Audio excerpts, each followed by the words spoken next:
back to the Aussie Diary. Hi everyone. අද අපි යන්නේ වික්ටෝරියා රීජනල් වලම තියෙන තවත් ලස්සන තැනක් බලන්න. බෙරිස් පවුලේ සමාජිකයෙක් වෙන ස්ට්‍රෝබෙරි ෆාම් එකක් බලන්න තමයි අද අපි ඔයාලව එක්කගෙන යන්නේ. මේ දැන් අපි පහු කරගෙන යන්නේ චෙරි ෆාම් එක.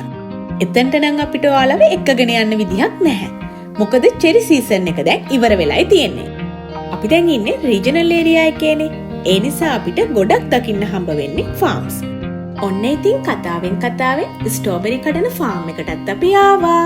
අද අපි ආවේ රොකි ක්‍රීක් ස්ට්‍රෝබෙරි ෆාම් එකට. සීසන් එක පටන් ගන්නේ නොවැම්බර් ඉඳලා ඒප්‍රිල් වෙනකම්.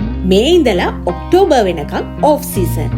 මේ ෆාම් එකේ ස්ට්‍රෝබෙරිස් විතරක් නෙමෙයි, බ්ලූබෙරිස්, රාස්බෙරිස්, බ්ලැක්බෙරිස් උත් තියෙනවා. හැබැයි අද අපිට පික් කරන්න අවైలබල් තියෙන්නේ ස්ට්‍රෝබෙරිස්ුයි රාස්බෙරිස්ුයි විතරයි. ඔයාලට බෙරිස් පික් කරන්න විතරක් නෙමෙයි, මේ කැෆේ එකෙන් පැල ගන්නත් පුළුවන්.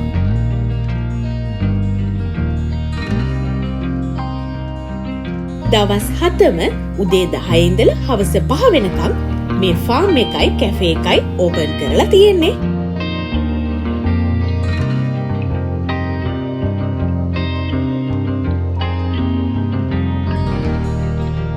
හරිම ලස්සන නිදහස් තැනක තමයි මේ කැෆේ එක තියෙන්නේ. ඒ වගේම අද වීක්ඩේ එකක්නේ. ඒ නිසා අද ගොඩක් සෙනග අඩුයි.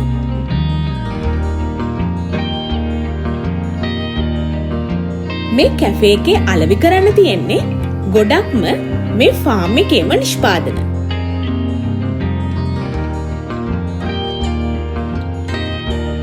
හනි, ඒ වගේම විවිධ ජෑම් වර්ග, අයිස්ක්‍රීම්, ඒ විතරක් නෙමෙයි, වයින් වර්ගත් මෙතන තියෙනවා. ඒ වගේම ස්ට්‍රෝබෙරි පිකින් වලටත් මේ කැෆේ එකටම තමයි පේ කරන්න ඕන. එක්කෙනෙක්ට අපි $12ක් පේ කරන්න ඕන. අපි $12ක් පේ කරාම ග්‍රෑම් 500 ප්‍රමාණය බොක්ස් එකකුත් දෙනවා. ඉතින් අපිට ෆාම් එක ඇතුලේ ඕනි තරම් ස්ට්‍රෝබෙරි කන්නත් පුළුවන්. ඊට අමතරව මේ බොක්ස් එක පිරෙන්න ස්ට්‍රෝබෙරිස් අරගෙන එන්නත් පුළුවන්. මේ තියෙන්නේ ග්‍රෑම් 500 ප්‍රමාණයේ අපිට හම්බ වුණ බොක්ස් එක. අපි දෙන්නෙක් ඉන්න නිසා අපි $24ක් පේ කරලා බොක්සස් දෙකක් ගත්තා. මේ තියෙන්නේ ෆාම් එක. අපි මුලින්ම ගිය කැෆේ එකට. අපි කලින් ගිය චෙරි පිකින් එකේදී නම් එන්ට්‍රන්ස් වලට වෙනම පේ කළා. ඒ වගේම අපි පික් කරපු චෙරි වල බර අනුව වෙනම පේ කළා. හැබැයි මේ ෆාම් එකේදී $12කින් ඇතිතරම් කාලා ඒ වගේම බොක්ස් එක පිරෙන්නත් අරගෙන එන්න පුළුවන්. ස්ට්‍රෝබෙරි වගාවේ අතීතයට ගියොත් ඕස්ට්‍රේලියාවේ මුලින්ම ස්ට්‍රෝබෙරි වගා කරලා තියෙන්නේ 1950 අවුරුද්දේ වික්ටෝරියා ප්‍රාන්තයේ තියෙන යාරවැලි ප්‍රදේශයේ. අද වන විට වික්ටෝරියා ප්‍රාන්තයේ ස්ට්‍රෝබෙරි ෆාම්ස් 100ක් විතර ව්‍යාප්ත වෙලා තියෙනවා.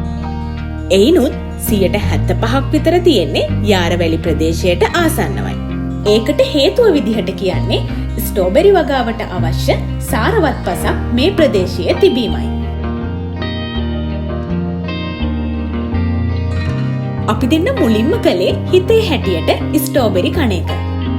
ඇත්තටම අපි සුපර් මාකට් එකෙන් ගන්න ස්ට්‍රෝබෙරි වගේ නෙමෙයි මේවා. ගොඩක් ෆ්‍රෙෂ්, ඒ වගේම හරිම රසවත්. මේ ෆාම් එක ෆැමිලි බිස්නස් එකක් විදිහට තමයි කරගෙන යන්නේ. ඒ වගේම මේ ෆාම් එක ආරම්භ කරලා තියෙන්නේ 1964.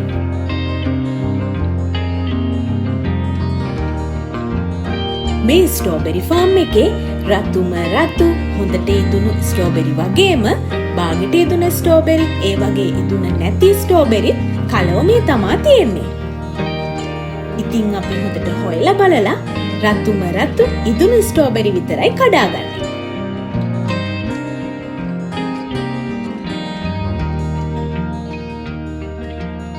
මේ වගේ ලොකුම ලොකු ස්ට්‍රෝබෙරි වත්තක් නඩත්තු කරනවා කියන එක ලොකු වගකීමක්.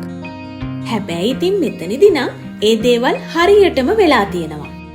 ඒකනේ මේ තරම් හොඳ පළදාවක් ලබා ගන්න පුළුවන් වෙලා තියෙන්නේ. මේ ෆාම් එකට මෙල්බන් ඉඳලා කිලෝමීටර් 85ක් ඒ කියන්නේ පැය 1:00ක වගේ දුරක් තමයි තියෙන්නේ.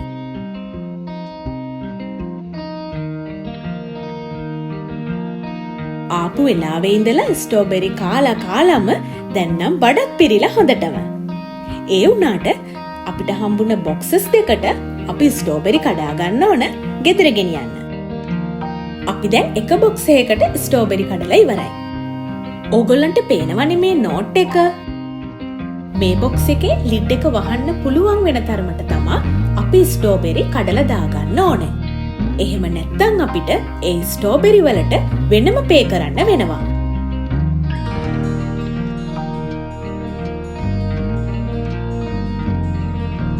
ඒප්‍රිල් වල මේ සීසන් එක ඉවර වෙනවා. ඒ කියන්නේ ඕටම් ඉඳලා වින්ටර් සීසන් එක ඉවර වෙනකම්ම ඔෆ් සීසන්. දැන් යන්නේ ස්ට්‍රෝබෙරි වල අන්තිම හරිය වගේ. ඔයාලා තාම අපිව සබ්ස්ක්‍රයිබ් කරලා නැත්නම් අදම සබ්ස්ක්‍රයිබ් කරන්න. ඒ වගේම ළඟම තියෙන බෙල් අයිකන් එක ක්ලික් කරන්න අමතක කරන්න එපා.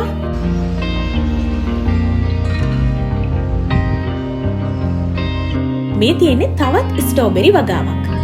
ඒක නම් ටිකක් අලුත් පාටයි. දැන් නම් අපි බඩ පිරෙන්න ස්ට්‍රෝබෙරි කාලා ඒ වගේම බොක්සස් දෙක පිරෙන්නම ස්ට්‍රෝබෙරි කඩාගත්තා. දැන් ඉතින් අපි ගෙදර යන්න හදන්නේ. ඊට කලින් අපි තව පුංචි තැනකට යනවා. එහෙනම් අපිත් එක්ක ගිහින් බලමු ඒ මොකද්ද කියලා. අපි කඩාගත්ත ස්ට්‍රෝබෙරි වාහනේ තියලා ආපහු ආව කැෆේ එකට. ස්ට්‍රෝබෙරි කාලම දැන් නම් බඩගින්නක් ඇත්තෙත් නැහැ. එහෙමයි කියලා කෑම දැක යන්නත් බැහැනේ. ඒ නිසා අපි දෙන්න හෝම්මේඩ් මෆින් එකක් එක්ක කොෆි දෙකක් ඕඩර් කළා.